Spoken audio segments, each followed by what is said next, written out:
Okay, we're gonna start this live here tonight. This is a Q&A day for the day one install of the V730.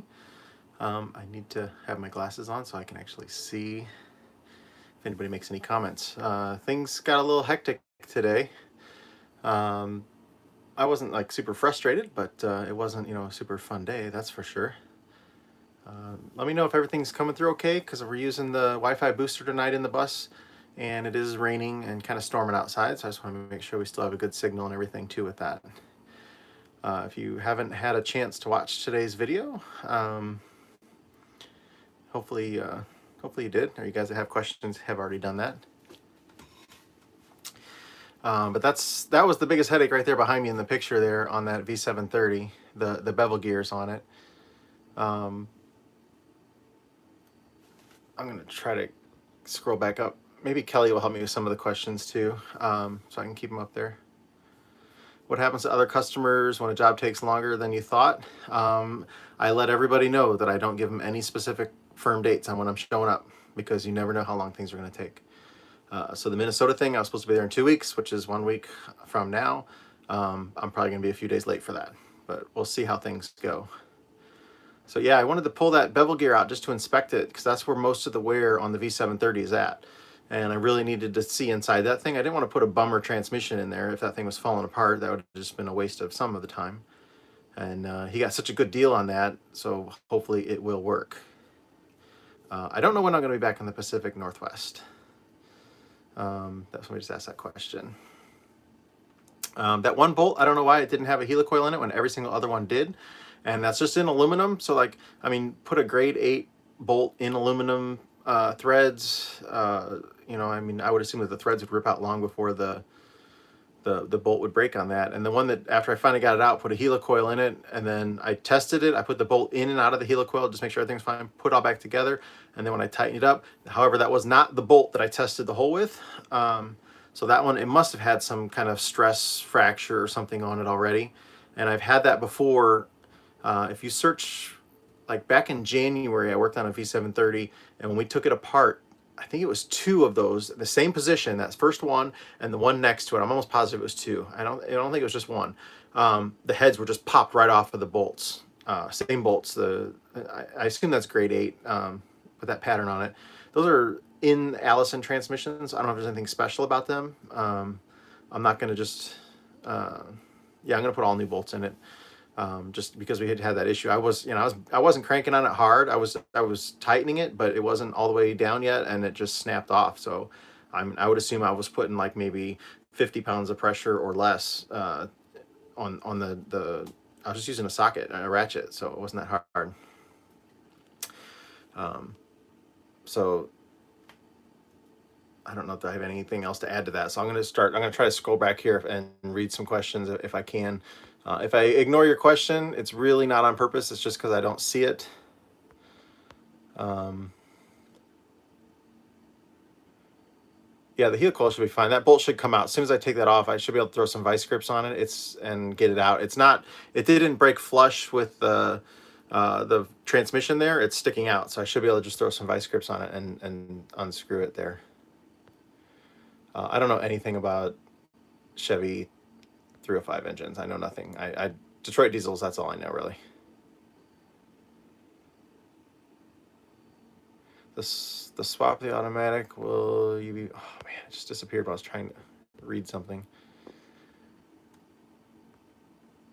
Oh, hey. Thank you, Jerry Corman. I need to figure out how to pull that back up, because it just disappeared on me. I'm terrible at scrolling on this.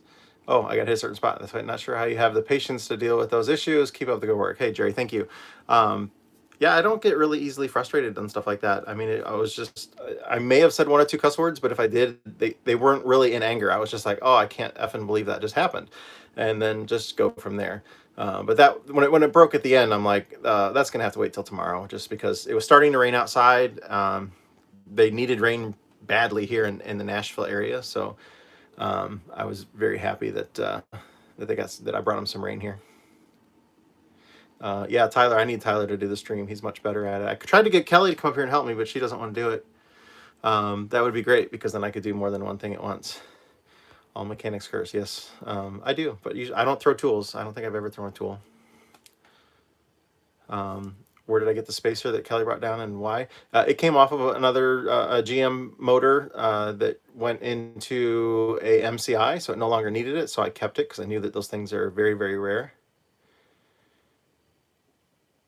Let's see, David said he watched a video of a guy that made a... Yeah, I don't watch any of those videos of people that purposely run away at Detroit. I just won't do it. I think that's ignorant, and I have no business wanting to watch that, and I'm not going to click. If somebody posted a link of it yesterday, I deleted it because I don't want anybody here going to rack up that guy's views because he did something stupid to a Detroit to get it to blow up. I need to run the injector rack on the 8V92. Is it the same as it? Yeah, it's the same. Everything's the same. Some of the settings you can check with your book. I don't want to tell you specifically, but yeah, everything, you do it exactly the same. You probably have a spring-loaded rack, so it's a little bit different than the ones that most of my videos on don't have the individual spring-loaded fingers on them. It's kind of hard to... How much horsepower V730 hold? They're not rated very high horsepower. Actually, the 318 is over what the stock horsepower is for that. So you got to be careful. You know, I had one. You know, it's a 400 horsepower turbo 8V71 TA, and it was way over the horsepower rating. So you got to be careful how you drive them and be careful with them, because the horsepower rating's not that high. There is no other option for us GM people if you want to have an automatic in there. You got a V730 or V731. They're both exactly the same transmission. The valve body is a little bit different. One's electronic, one's not, and that's really the only difference in them for the most part.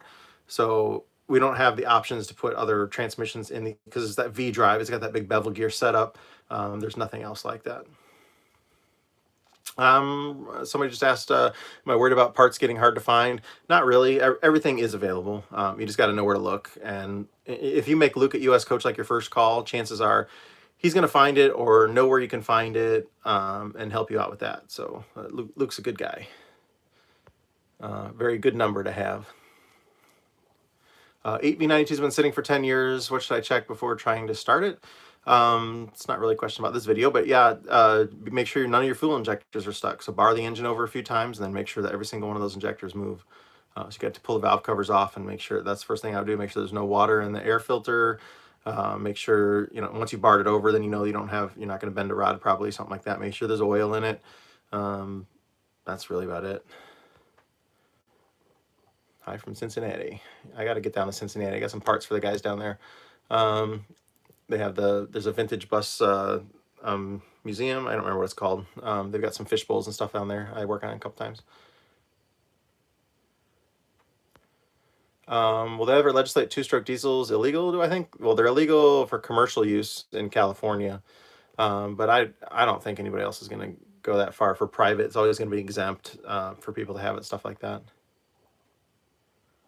Will the road speed change from going from the 4-speed to the V730? No, because I think the final output is still, I think 0.88, I think is what it is. I think that's the same. I could be wrong. I don't recall, but it's about the same. It may be 2 or 3 miles an hour. That bus goes fast as crap anyway, so he'll never have it up to the speed that's going to go.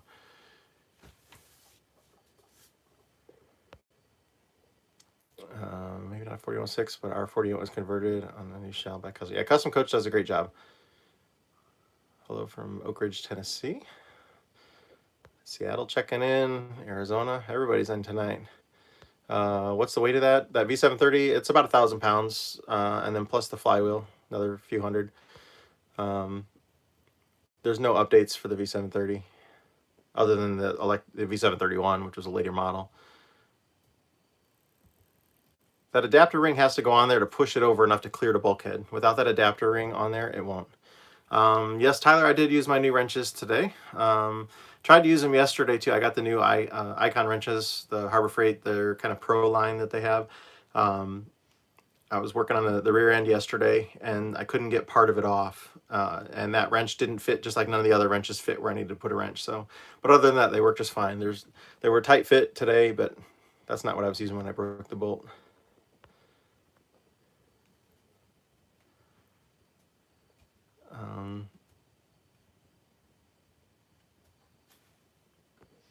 Oh my gosh, you guys type so fast. That's not fair. There's only one of me. There's almost 300 of you right now. Do I like oil-cooled alternators better than air-cooled? Yeah. Other than when they leak oil, they suck. But yeah, other than that, they're really good. I like the 50DN. I think it's a great alternator. It give you a lot of power for what you need. If you need your heater, motors, and air conditioning blowers and things like that running, getting 200-300 amps out of them is great.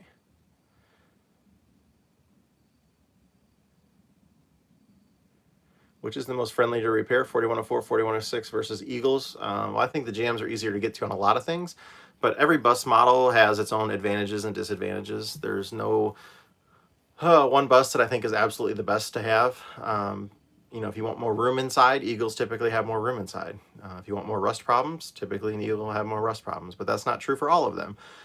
You try to, get the history of the bus, find out where it originally ran, make sure it wasn't something that ran, like in Minnesota or something like that, because then you would really regret it because they use a lot of road salt and stuff up north.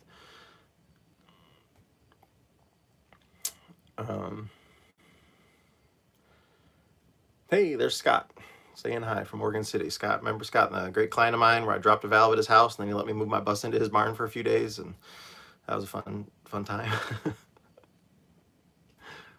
Scott has a YouTube channel called This Old Bus, I think. Is that what it was? I gotta scroll back down.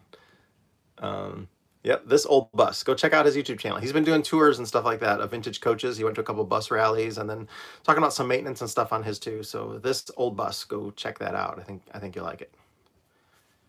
Plus, he did me a solid by helping me with my bus. Greg Q, I have become addicted to this channel. I'm sorry, man. That's not my fault. I am surprised how many people say, I had no interest in buses. Why am I even here watching this stuff? No, he didn't have to replumb anything for the new wiper valves. That didn't require any plumbing.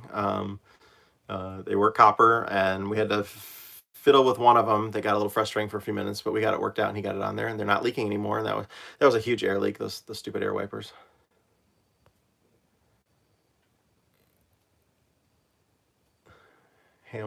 Hamilton Mechanical, it's quite addicting. I forgot how I fell down this rabbit hole. He's a small engine mechanic. Yeah, God, some days I wish I was a small engine mechanic. Wouldn't that be nice if I could actually pick up a motor and set it on a desk or something? Gosh, that would be fun. I can't even pick up a blower barely. Tyler went and looked at a bus today. This is something very irritating for me. He's back up north now, so he's got work to do up there. But he went to go look at a bus that he saw the ad on Craigslist, and those suckers on Craigslist, they put old ass pictures up of the bus that was for sale. So here he is expecting the bus to look like what it did in the pictures in the Craigslist ad, and he gets there and the bus is sunk down. Literally, the door is on the ground. That's how far it's sunk into the dirt it is. And the paint has like moss growing all over it, and he expected this, this bright, shiny, beautiful bus to go look. It's a 4106 in Indiana. That's probably all I need to give for somebody to look it up on Craigslist, but that was pretty crappy to use old pictures for your ad. I don't know. I hate when people do stuff like that. I'm probably missing a whole lot of things here. Kelly, you're gonna have to help me do this next time because this is really hard.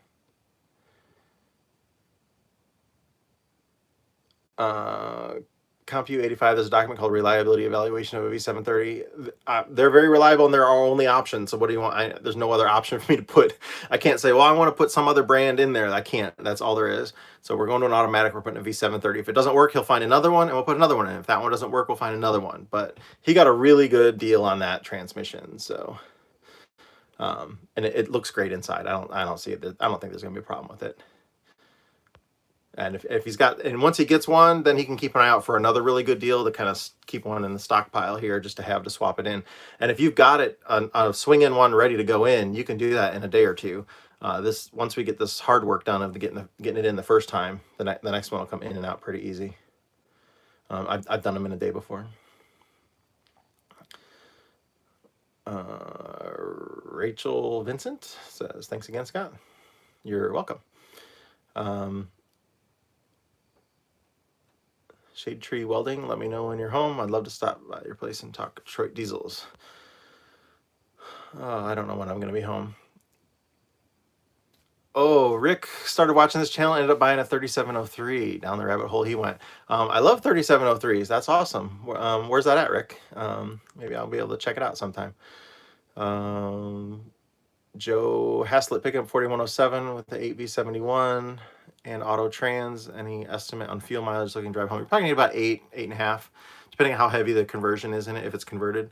Yeah, I think you're going to lose about a mile per gallon whenever you go to an automatic. So if that bus normally got 10 with a stick, it's going to be 9. And usually a Buffalo with a stick is going to get about 9, 8.5 to 9. So you're probably, 7.5 to 8. Is there a torque converter in those transmissions, Stan is asking? And yes, absolutely, there's a torque converter in there. It's that great big round thing at the very end of it. That is the torque converter in there.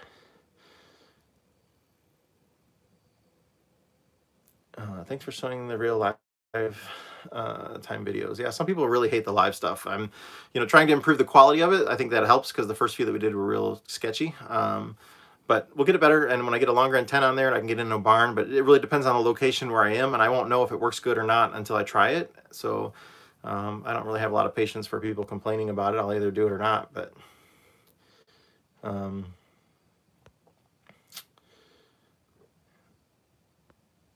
trying to read all this stuff, so there's so many. I don't even know how you guys are. It's not fair. You're ganging up on me. How many speed transmission are you installing? It's a 3-speed basically. So torque converter and 2 gears. So torque converter, 1 gear, and then final. It's basically 3. But one of them is just torque converter. If there's not actually 3 physical gears. Is there a converted manual to an auto for a silver side? No, there's not really. I mean, they have been done. People have done it, but it takes a hell of a lot of modification for a silver sides to go to an automatic. You're gonna have to go with like a series 50 or something like that, which has been done. If you look it up on the internet, you'll find one. Was talking with. I just drew a blank on his name. Ewer, is it Brian Ewer? And he did one of those and out of his shop that he works at, and they spend a lot of time and a lot of money doing that for somebody. But if you Google it, you'll find it. Hey, there's Gary Hatt. I see posting there, Bus Conversions Magazine. If you don't subscribe to his magazine, it's a digital magazine. I recommend that you do it. Busconversionmagazine.com, I believe, is the website. I actually have one of his old. Oh. This was sitting on my table over here because we were just at the Blyville rally. This was from the one several years ago. They actually used to print it, but one thing that was cool on this one is that bus. That was Benny. That was my bus. That was the bus that I took to that rally last time. So that was the hippie bus there. But he is no longer looked like that anymore. He's been sandblasted and his interior tore out and he's been sold. Some of the same buses were there last time too. So anyways, if you don't check it out, Bus Conversion Magazine, and if you use, there's a coupon code Bus Grease Monkey, I believe is what it was, and that'll save you. God, I think it was a really good percentage. I forgot what it is. Maybe Gary will jump in. But if you use that as coupon code, I think it was half. I could be wrong. Do you remember what it was, Kelly? What? The coupon code for Bus Conversion Magazine? What percentage? Well, don't hold me to it, but whatever. Maybe Gary will jump in and say what it was. But try it and subscribe to his magazine, and you'll get really cool articles about buses and stuff like that too. Do you carry all your jacks and blocks, or do you pick up blocks? I carry a lot, but usually the customers also have a bunch. So pretty much I haven't got any of my blocking out here yet. Oh no, I have. I got 2 of them out, and some of my jacks, but Lance had jacks here too. Yeah, I'm really glad that WeBoost thing is working well. So people commenting that that's good. The signal's coming in good. What reference are you going to use to turbocharge your bus? I don't know what you mean by reference. I'm just going to do it. So we're just going to start piecing things together, and I'll probably have Chris Carter help us with some of the exhaust on it because it's going to have to all be custom, and he'll probably be willing to help us out with that. What's the headroom in my silver sides? It's about 6 feet. I added an extra inch to my floor for more insulation underneath because I'm only 5'10". So I with that in the middle, if you get close to the wall, you'll bang your head. So if you're like 6'3" or 6'4" and you walk in my bus, you got to duck and watch out for the air conditioners and stuff. But I made it for us, not for guests. So, Yeah, V730 thinks that discount was 50%. The stream is cutting out when you hold your magazine in front of the phone. Oh, sorry, I won't do that again. I have that antenna's right next to it, so maybe it messed it up. Ah. Do you have t-shirts? We definitely have t-shirts, and we're going to do some more new ones. We just haven't had a chance to get them up yet. But yeah, you can click right on our YouTube feed right there. They have the little merch shelf, should be right below us on there. It's through Teespring. We've got stickers and all kinds of stuff. And again, if I've missed your question, maybe type it again, because if it's been a while, there's no way I'm scrolling back through it because it's just so hard. You can keep asking it until I answer it, maybe. Where am I going to mount the trans cooler? I will decide that once the engine is in there, but it's probably going to get mounted to the bolts where that big PTO came off on the side. There was the thing on there, so that's probably where it's going to go. Dave Walden, your channel is awesome. Thank you. I never watch TV anymore. You look great. Don't apologize for. Oh, thank you, Dave. Appreciate that. You would hit your head at 6'2" on my bus. Yeah, well, I mean, if you. That's one of the things. The Silver Sides wasn't built for big people. People were smaller in the 40s. All these windows on the side are supposed to be emergency escape hatches, and I'm pretty sure I wouldn't fit out one of those. It might be a funny video to see me try to do that one day, but I don't think it's going to happen. That's why we have a rear door and a front door, or kick out the windshield. Lance had to go back on one of his buses and put roof escape hatches in it in order to pass DOT on it. It was a requirement. On his MCI. That really sucked. And somebody asked, why has he got to do the DOT? Because he's putting these back in commercial service, so he's going to run tours and stuff like that in them. So that's why he's doing all that. Mississippi River's back to flood days in St. Charles. That sucks. Any chance of it coming to Maine? It's not on the schedule now. I would really like to get there, but I don't think it's going to happen in the next 12 months. Things are just getting really crazy. The channel's exploding, and I got way more clients that want to book me than I can ever possibly work on their buses. So it's getting hard. I apologize, and I really feel loyalty to my previous customers that I've worked with in the past and serviced every year. They're going to stay a priority on my list just because they were there for me when I needed them. So they're going to get that first.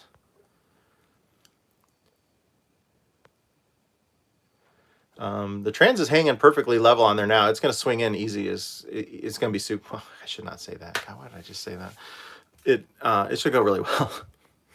I said easy.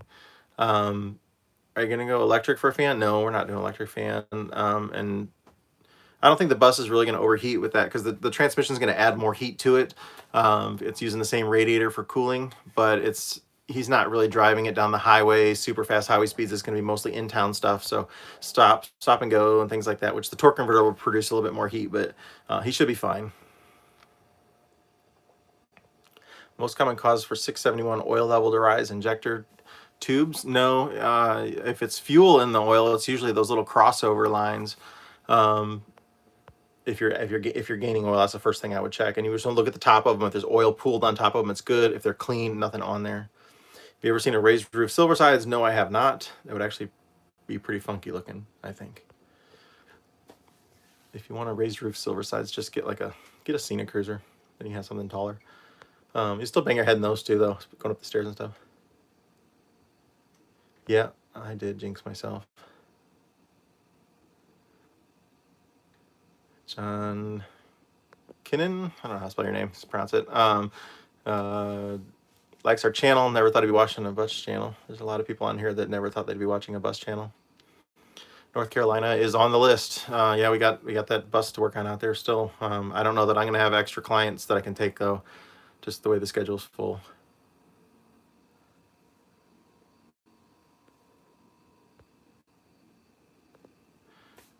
MC7 came through town with one fan bad. That's pretty unusual, just have one of them go bad. They're lucky because they're on that miter box. Usually when the miter box is what goes out. I went and looked at a bus one time. They had a household square fan like your grandma used to have, in the window, those box fans or whatever. They literally had that stuck to a Scenic Cruiser radiator running off of their generator while they were trying to go down the road. I thought that was pretty hysterical. Yeah, my schedule. Well, there's just no way. I can't keep up with my schedule. Somebody says it sounds like I need a hand. There's just too many people. I literally have probably 200 names on a list that want me to come work on their buses, and I can't work on 200 anytime soon. I've not used Johnson and Towers for parts. No, I haven't had to. Most everything I can get somewhere else. Maryland. I mean, we want to go up to that area, and I want to get out to at least New Jersey too and visit Luke. And I got to get to North Carolina too because Gene Russell told me to stop by, and he'll let me park on his space there and get everything hooked up with. I'm gonna add power steering. He's got everything for me to do that. So when I go to power steering, my life is gonna be so much better. You have no idea how much I hate not having power steering on my bus. That's my number one complaint about anything is power steering on this bus. I don't even have air assist. Some of the Silver Sides have air assist, which isn't any miracle, but it is so much better.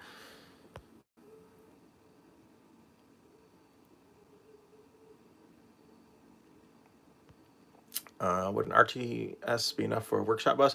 The RTS are, yeah, the only thing that you don't have with an RTS is you don't have under bay storage. So I mean, I've had a fishbowl, which is a similar design, that transit stuff. We just got another Ice Hunter question. Was Lenny your first choice when you bought him? Absolutely. Well, I had my other bus first, which was that fishbowl that I just showed you that picture of, that hippie bus. And then I decided that I wanted a highway coach. The fishbowl, when I drove it back from California, it was like 52 mile an hour top speed. I did a bunch of work on it to get it up to like 67 miles an hour, but not having all the underbay storage and everything, there was no way to carry tools around and stuff like that.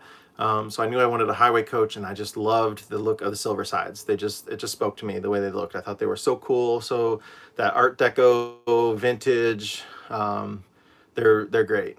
But yeah, the no power steering thing, that's the only real complaint that I have. Power wise, I mean, it's not going to be a speed demon, although lately it has been. I know that one video when me and Tyler were headed to Blytheville, it looked like we were going like 80 miles an hour. We really weren't doing 80. I think we were doing like 72, 70-ish. The way the governor's set right now, like 74 to 76 if it's a slight downhill, that's screaming, and I try not to do that. But that's like my passing gear. If I got to pass somebody, I'll just go a little bit more on there. But yeah, we've improved the 0 to 60 a lot since we went to the 4-valve head, and then with the work that Joe did on the head and everything, it's just, we went to larger injectors. So and then now with the exhaust, you don't have the back pressure, and airflow seems to be moving through there better and everything. So I mean, there is definitely an improvement in it. Again, if I missed your question, feel free to type it again, because I really can't scroll back more than like 10 or so, because I lose track, and I'm could you feasibly use an attic fan on your inverter?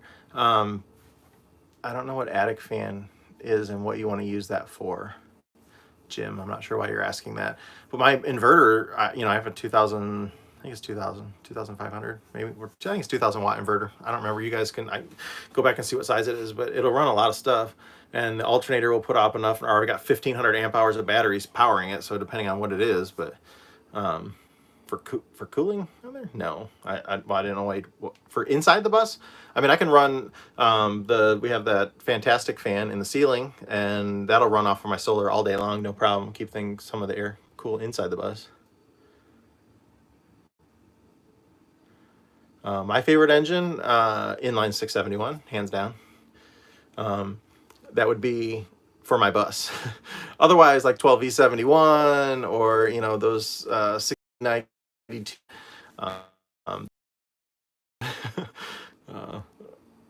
Can you imagine 2 of those right next to you, standing there, like one right here and one right here, and just revving them up in the bay of that boat? Oh my God.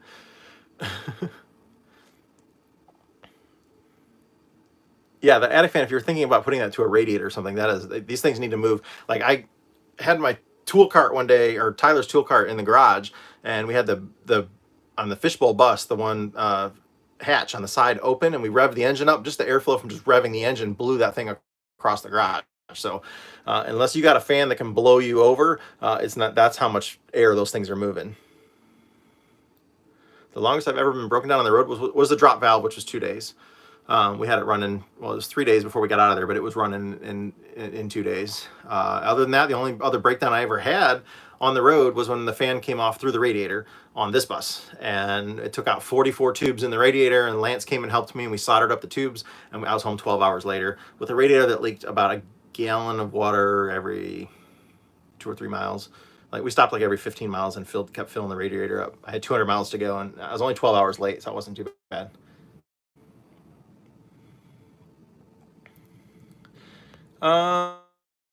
Train a crew to lighten my workload, just assembling parts clean. Well, that's why I work with the clients, because they get to help. Hopefully they're cleaning parts. If they're not in there with me doing the physical hard work, they can at least clean the parts, keep things organized. Or I'll just quit at the end of the day and leave the shop a disaster, and they can spend an extra hour or two at night getting everything put away, cleaned up.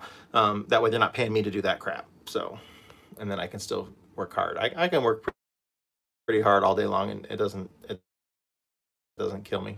Get the Jake brakes on. That's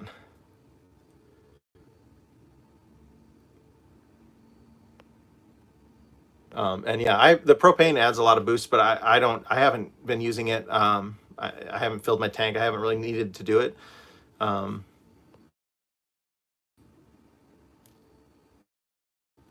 You should really use new helicoils and new bolts. Yeah. Well, I'm probably not going to take out all those other helicoils that are already in there, because they're gripping fine. But I think replacing the bolts is a good idea.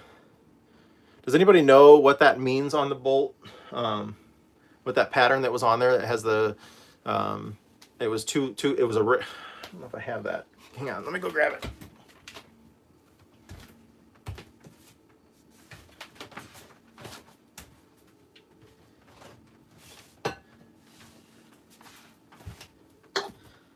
Okay, made it back. I don't know if this will show. It has an E on it. Shit, I can't focus on it probably. No, I can't. Okay, so that pattern, where it's down in there like that, it has an E, an L, and then there's an 8. And I assume that the 8 meant grade 8. And I know that grade 8s, you also usually have that hex where there's 1 like that and then 2 that way, but I don't know if it's like that specifically. So I don't know if that's something I can grab anywhere, or that is how the, that is harder than a grade 8 is what that means. I don't know. Whatever it is, it's brittle because it broke easy as shit. Oops. Whoa. I'm sorry. I'm trying. SJ Sully, if you have another question, try to ask it. And you didn't type anything in there, so maybe you're just being very nice. I do appreciate that, but I'll try to read your question if I see your name come through there again. Oh, there it is. Are structural rust issues typical on a MCI MC7 Challenger? Yeah, Sully. They really, the air boxes, the air beams are a big issue, and the front supports, things like that too. So keep an eye on that stuff. Make sure if it's plated or not, if the air beams are still holding air. And then the front, like, I don't know, I'm going to call it there's a lift for the body where you can put a jack under there. Make sure those are really solid, and then anything that goes off of there, there's steel under there on an MC7.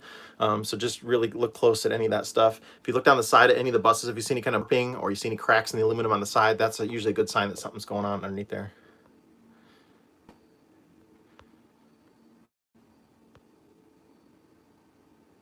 There's no safety wire, I don't think, for those, because there's no holes. There's no hole. They're solid all the way around.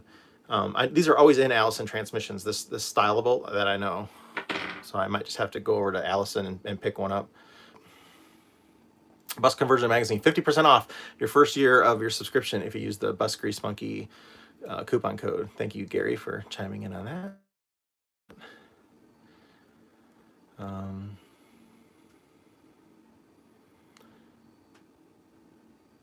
Yeah, I knew that the lines meant grade 8, but I didn't know if those letters meant something different. I didn't know if there was another something else, like a certain kind of grade 8 or something. I don't know.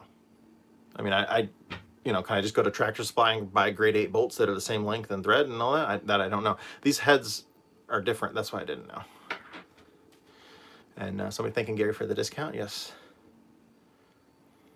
Yeah, it had to have been cracked because I barely, I should have had been standing on that thing to break that bolt off.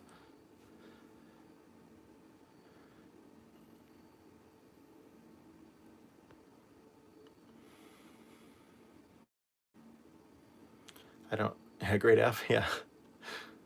I'm assuming that's a joke.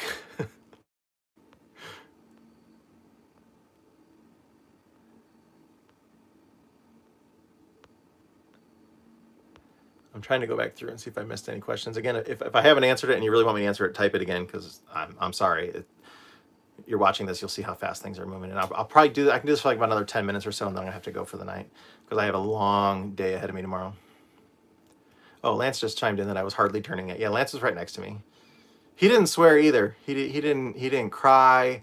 He didn't do anything. But he was happy when I said, "Okay, we're done for the day."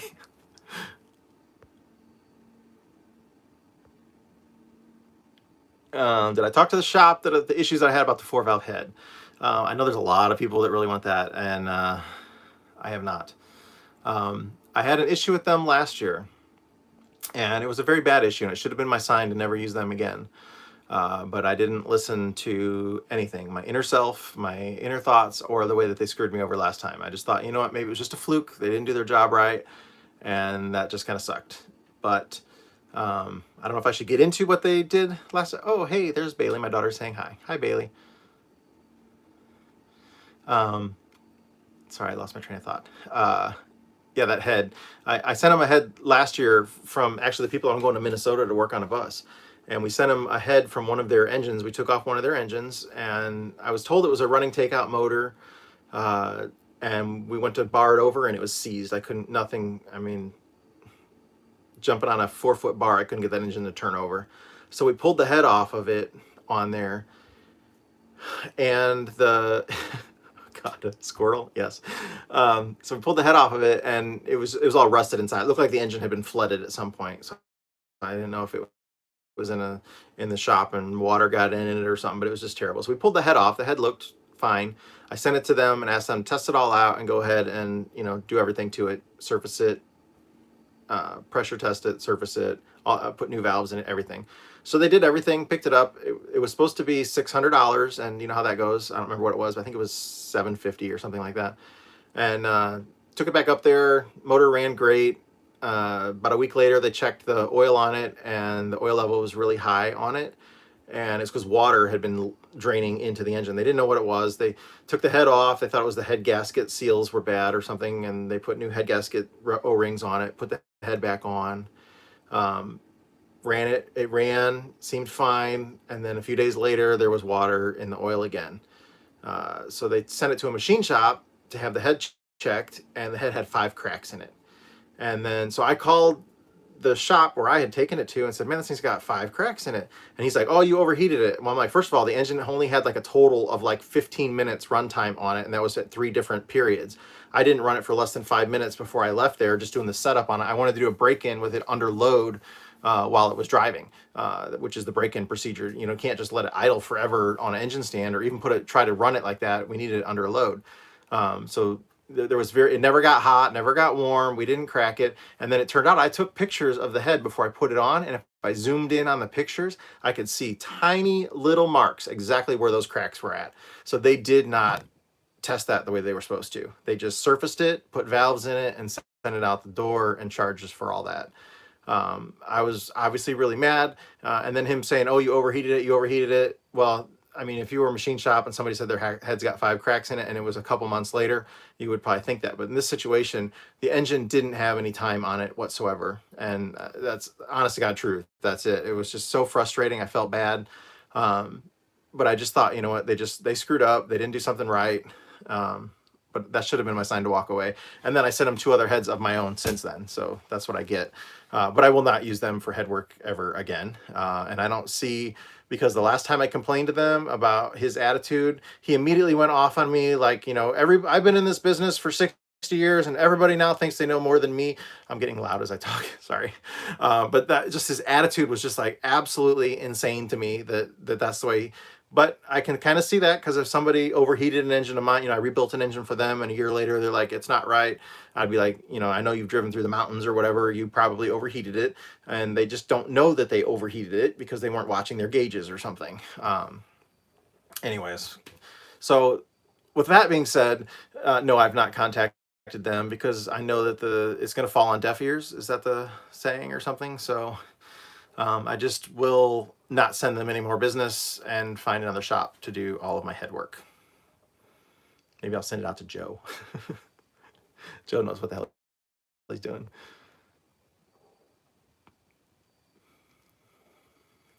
Okay, so if anybody was typing while I was ranting on my story, I apologize.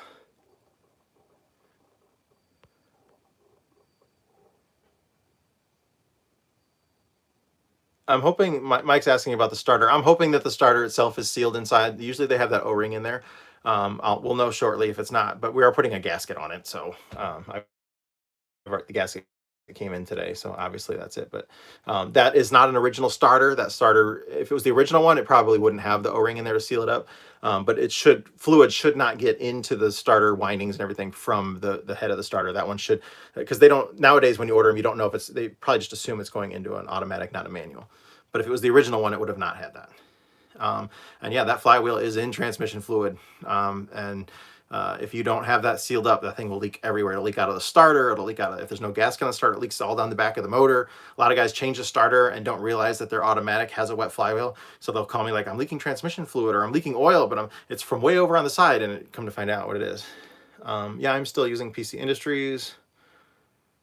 Yeah, the GM automatics are wet flywheels. Even the old V series, VHs, VH9, all that stuff. So that, yeah, the whole bell housing is like halfway full of fluid as that thing's slinging around in there. I don't really know why they do that. I don't know what the advantage is of that. But I do have to get that thing really clean because I don't want all that dirt going into that transmission. Yes, I got to plug the drain hole on the bottom. There, it's tapped. It's ready for that. It's a 1/2-inch pipe plug. Jerry Corman, thank you very much for that. Ranting is fine. That said, don't even deal with jackholes. Life's too short. Yeah, that's why I don't want to call them. It's just, it's not like I'm going to make that phone call to that machine shop, and when I hang up the phone, I'm like, oh, I feel so good now. That is not going to be the outcome from that call. I'm going to be even more mad than I was before I called them. So just why do that? If that would be the time to throw tools, I would assume it would be during that phone call. and I can't go in and talk to him face to face because that would be even worse. Plus, I don't want I don't want to ruin the guy's business, but he's lost my business. That's all there is to it.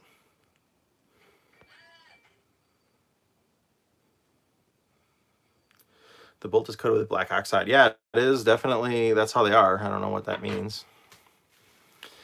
Yes, Tom, that is exactly how I would be if I called them. And yes, Donk, fuel economy is going to go down about 1 mile per gallon on that. But it'll be a lot more easier to drive for everybody. My old bus was an automatic. I would just love to hop in that thing if I had to go, especially if you had to drive through a city, which that thing's going to be going through downtown Nashville, Tennessee. And if you think Nashville is the new Atlanta, if you haven't driven through it lately, traffic there is like Atlanta at all times of the day, or even night when you go downtown with all the bar scene and stuff like that. It's pretty insane. It's kind of like the Vegas Strip downtown too, just the way it's become. It's pretty crazy. So I think he's on it. He's going to do real well with his bus service down here. Have you checked out his website, by the way? I gave a link to it the other day. I don't remember where I got his card at. Somewhere around here. What is it? Lucky Dog Bus? Lance, you can jump in at what it is, and they can maybe go check it out. I haven't made it to it yet, though. I don't know what was in that forklift. I didn't pay any attention. Any option on Clark transmission durability? Clarks are only in the one model that I'm ever aware of. Want to talk about the Air Throttle and Stone Bennett swap we're going to take on? Lance is asking that. Yeah, well, in just a second, Lance. How long have you been a vegan? I've been a vegan for over 2 years. Yeah. You wouldn't know that. I don't talk about it very much. Some people don't like vegans. I'm not one of those nasty, mean vegans where like I'll yell at you for eating meat or not sit by you. That's not me. But I just don't eat that. Anyways, Lance asked about the air throttle. Yeah, so we're just going to convert it to an air throttle, mostly because the modulator on that transmission is already hooked up that way, and it'll just be easier to do that. Just stick with that modulator. He'll have to get the other. Yes, I'm vegan. It's not shocking. A fat vegan, if you haven't. That's me. But the air throttle is just as easy. I don't like using an air throttle on manual transmissions because there's a little bit of a delay. Every time you step on the throttle, it takes a few seconds. It's just hard to do that, to drive a stick shift with that when you're trying to double clutch and stuff like that too. It's just, you're not as fast on it. And then we're doing the gear selector is going to be a Stone Bennett, which is air operated over electric. So there's a little electronic keypad up front. You select what gear you want it to go into, and it's an air actuated lever in the back then that depending on which position it goes to for which gear it selects. So it's air pressure that's shooting it to where it needs to go. It's a pretty ingenious system, and I've got videos of rebuilding them on my in my videos somewhere. I just probably search Stone Bennett or something like that. And you'll find them. They're expensive. They're not cheap, but it's going to be cheaper, labor intensive for setting up the install than running that cable and the gear shift tower. Plus, he won't have that gear shift tower then the trip over all the time.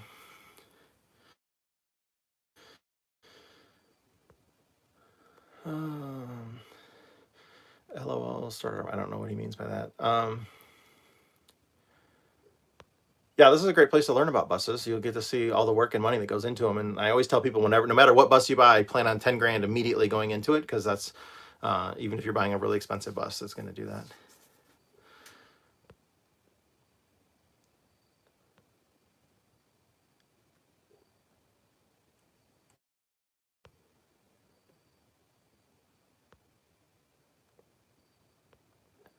There are people that I've seen driving with an air throttle on a manual. I can't do it. I don't have the patience for it. And I suppose that once you got used to it, you would actually probably be pushing the clutch lever in while you're doing the throttle at the same time, just waiting for that delay to come in. Or I don't know.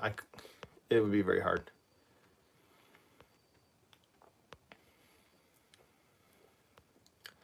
A good place to get shop manuals. If you go to my forum, thebusgreasemonkey.com, we have a lot of information on there. I mean, we don't have printed manuals and stuff, but there's a lot of information on there. Well, that transmission holds about 7 gallons total, maybe 6. You don't really get it all out, and we're probably going to we will put a synthetic in there. You can run regular engine oil in there, 40 weight engine oil, but it doesn't hold up as well, and Allison doesn't recommend that anymore. They used to allow that for companies to save money on transmission fluid and just use oil, but it doesn't.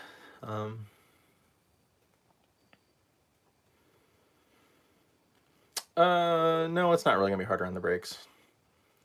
I doubt he's really, or whatever driver he was gonna have was gonna be downshifting a lot for slowing down and stuff too, like you're gonna do in a truck, and it's not gonna be overweight or anything. We removed the PTO on there. There's no use for it. It's just an extra thing to leak on there. We got to make a block off plate for it though. Well, I recommend anything Detroit, 2-stroke. I'm actually a bigger fan of the 71 series than the 92 series, just because I like the longevity of them. The wet liners, I'm not a big fan of, just because of the problems that they have over time. If it's a new rebuild and you're wanting to do it, that's great. But a lot of guys are picking up old engines that haven't run in a while or something, and they're a little bit more temperamental.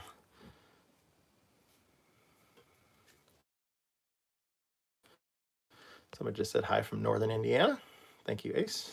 I grew up in Highland. My wife's from Hobart. That's Northern Indiana.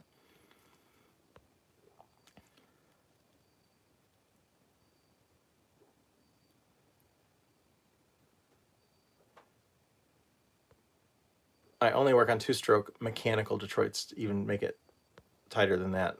So I don't work on any of the electronic DDEC stuff.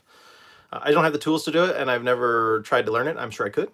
I love the mechanical stuff, and I'm more than busy working on the mechanical stuff. Ace is closer to Fort Wayne. I had some friends I used to go out and visit in Columbia City all the time. That's closer to Fort Wayne. I don't do diesel or buses, but I love your content. Thank you, Northwest.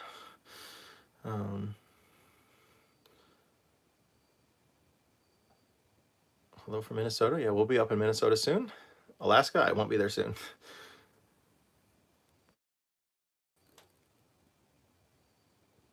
Do they make oversized sleeves to fit in the worn holes of 71? Absolutely, they make a ton of different ones. That's why you can't just order parts ahead of time until you pull everything out and find out what's in there.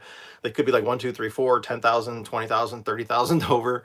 The bearings they on the crankshaft, they used to make them up to 60,000s. You could have your crankshaft done to 60,000s. That's insane, right? Nobody carries those nowadays, but I see that number in the parts book. I think 30 is about the biggest that everybody goes to now. But could you imagine 60,000s on your crank? Isn't that amazing? And an inline six, that thing would still run all day long on that.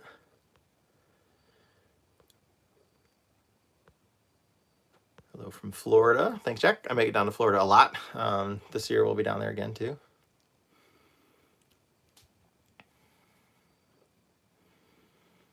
Where should I begin with the 24-volt batteries? Drop from 24 to 12 with the ignition engaged. Drains 112 battery completely. You got something going on. I would assume you have a bad battery. That's the first thing I would look at. You shouldn't see that kind of a drop on that. Make sure you have everything wired up right, and make sure your bus. Yeah, that's not right. First thing I'd look at is a battery. I had a guy work on his bus last year who said he needs a new starter, and I'm like, okay, why does it need a new starter? Well, it doesn't start. I'm like, okay, but how about your battery? Oh, batteries are brand new. I'm like, okay. So we put a meter on it, and he started. Voltage dropped right down as soon as he tried to load up the starter. So we replaced the starter, put a new starter on it, did the exact same thing. So then I'm back to the batteries, and he said, well, they're new, but I bought them as reconditioned, and then the new date was actually 2 years old, plus they were reconditioned before that date. So we unfortunately put a new starter in a bus that didn't need a new starter, and it just needed new batteries. So I'll always be questionable about your battery, especially when you see large voltage drops like that. Check your grounds, make sure you have really good clean connections everywhere. And then like that one bus that we just worked on where he had all those nuts and bolts and screws and everything because he melted off the terminal on the battery. Make sure that that's 24 volt will melt those real quick if they're not tight. Generally, conversions run rooftop air units on genset. Yeah, I run my air conditioning going down the road by running the generator. But I would be interested in getting one of those, or at least looking into that 12-volt powered air conditioner that we saw out at BusCon. It was 20,000 BTUs, run off a 12-volt battery, up to 100 amp on the high setting. But it was a $2,000 air conditioner, so twice as much, almost twice as much as a Dometic or something like that. I have the Dometic low profile Penguin 2s. They're only 13.5, and they're loud as can be. But I happen to love that they're loud. The fans running in them are really loud. Tyler tried the new gloves. I will put them on. I got to grease some bearings tomorrow, so I will have gloves on. I always, that's the new grease. I don't want to get dirty. Do I ever deal with air starters? No, I mean, I've seen them, but I've never had to work on them or anything. You have to have air to have them, and they make a very weird noise. It's an air powered starter on there. If you're not familiar with what that is, Google it. You'll find somebody's got it. It's the weirdest noise ever when you hear them go. It'll scare the crap out of if you're standing by one and you hear that thing go off. On a side note, when I worked at the airport, we used to air start airplanes all the time. We had this huge, like, I don't know what it was, probably 4-inch, 5-inch hose. They would just hook into a jet and just blow air right through the engine on it. It's a huge tank that was, I don't know, thousands of gallons of compressed air. It was pretty amazing. Lance's dash 60. I don't know what that is. Is that what an air starter is for an airplane? I don't know. I don't know what he's saying. But oh yeah, and then like,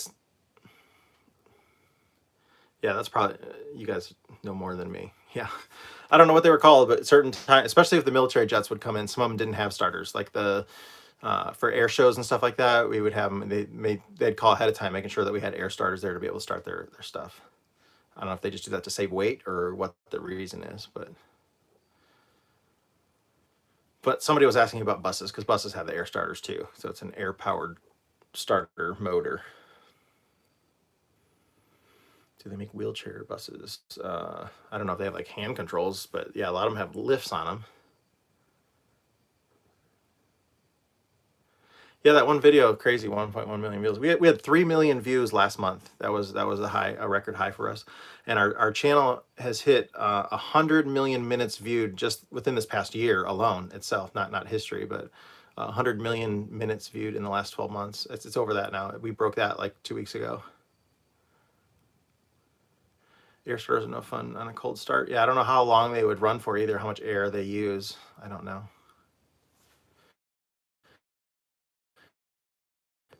I'm not going to watch somebody do if that's a runaway video that somebody's asking about that somebody did on purpose. I'm not going to watch that. Yeah, the batteries are new, but not new to me. That's exactly how that conversation went. But they weren't really new to him either because they'd been 2 years that he got them, but they were they weren't even new when he got them new.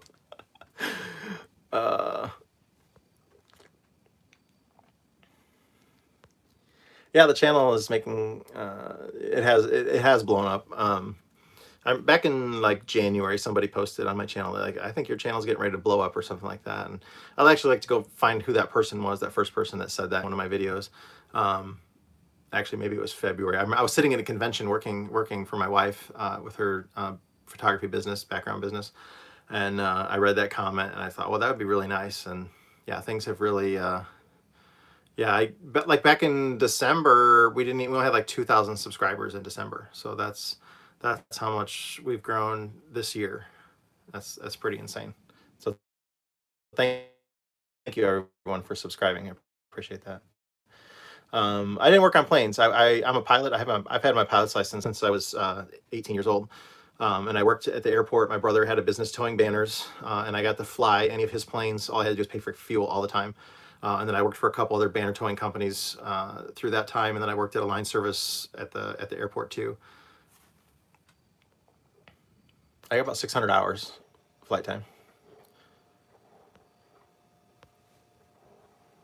Yeah, I love watching Stu's videos. Somebody turned me on to him, and then yeah, Danger Marine. If you don't watch it, check him out. He was on our channel driving. We taught him how to drive our bus. He did really good.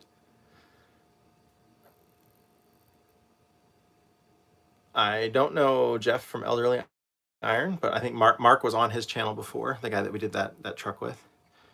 I'm not sure if Mark sold that truck yet either, by the way. He was only looking for like $4,000 for it or something, so, and it's well worth it, I think, because it'll make a really cool project for somebody. Funny, I was talking to Joe about Runaway. Somebody was just saying that mention of Runaway makes me scared, but Joe made a reference to, I'm like, I'm real skittish about things running away, and when I always want to go through something that hasn't started in a long time, I'm very cautious to not let them run away. And he made the comment to me, like, you know what, my dog, when it was a puppy, it came in on me and I was blow drying my hair and I pointed the hair dryer at him and it scared him.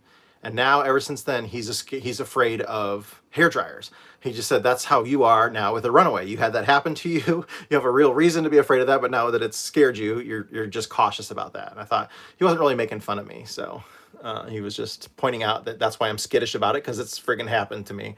And if you've never been, you can watch all the damn videos you want of runaways if you want to, but none of them will compare to you standing right next to one when it does it, and especially if it's yours and you're just seeing dollar signs fly out of your head. I gotta stop it, but you know what's gonna happen at any second. I think loudest, I can't even, if I tell you it's so loud, and it is, I can't even tell you until you're next to it and you experience it. Again, you can watch all the videos you want and it don't mean shit. You don't know, will not appreciate how absolutely horrifying it is to hear and see. It will make you poop your pants. Which, I didn't poop my pants, but it was scary. I've never had one run backwards, but they absolutely will run backwards.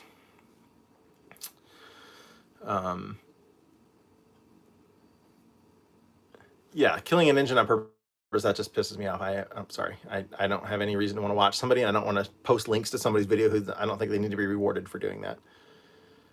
But if you had one that ran away legitimately and it was your video, then that would be a great learning experience for everyone. But I don't want to see people do that.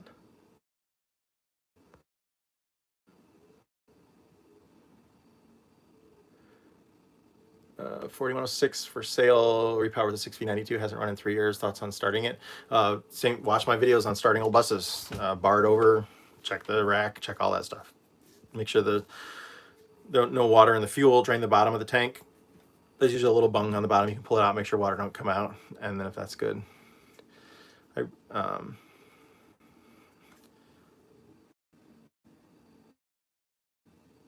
Yeah, somebody said they unsubscribe from people's channels when they do that. Yeah, I don't want to talk about that. I don't even want to give it credit anymore. I hate when people do that. Minnesota, I'm going to be in Richfield, so Minneapolis, St. Paul area, Richfield.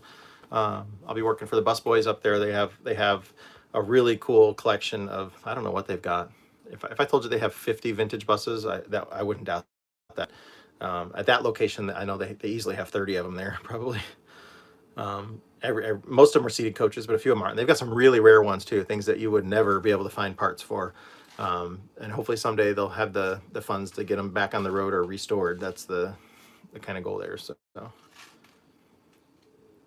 yes, I charge by the hour.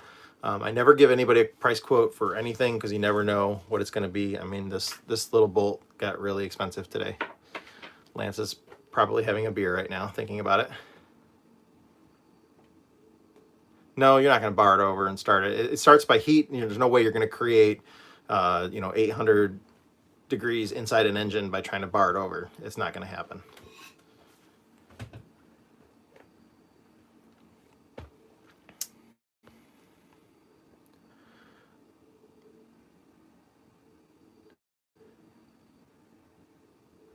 Another scary thing, the first time you're using a torch under a car in a hot flag for the acetylene hose, that'll make you poop. Oh my God, yeah, that would really make me poop. I don't want to see that either. I had a hot piece of slag go right through my shoe the other day. I also had a cutoff wheel go right through my shoe too. It cut a hole through my shoe and through my sock, and it did not cut my toe. I don't know how. All right, guys, I'm going to need to finish this up. I've been on for over an hour, and I actually have to get some sleep tonight because we have a really long, hard day tomorrow. I'm going to be doing a lot of it by myself. Lance has a day job that he needs to be at to be able to make money. So Kelly will be helping me a little bit, but got to get that flywheel put in. That's going to be the hard part. We made a hook to hook on the flywheel that you can lift it on an engine hoist, and it got bent the last time I used it. So tonight I tried to bend it back, and when I did that, the hook part snapped off of it. So I needed to get my torch out, heat it up, and rebend it, and that way I don't have to actually lift it by hand because it's impossible for me to lift it by hand. So yeah, hey, thanks for watching, thanks for subscribing, appreciate it, and I'll shoot some video tomorrow, and then maybe when it's time to swing the trans in, we might do that as a live feed too, just because I think it'll be entertaining to see how long it takes and if it goes right in or not. Maybe we'll have like a cuss-o-meter or something running in the background where you can count how many cuss words. You may not want to have your children watch that one. So anyways, thanks a lot. Appreciate it, everybody.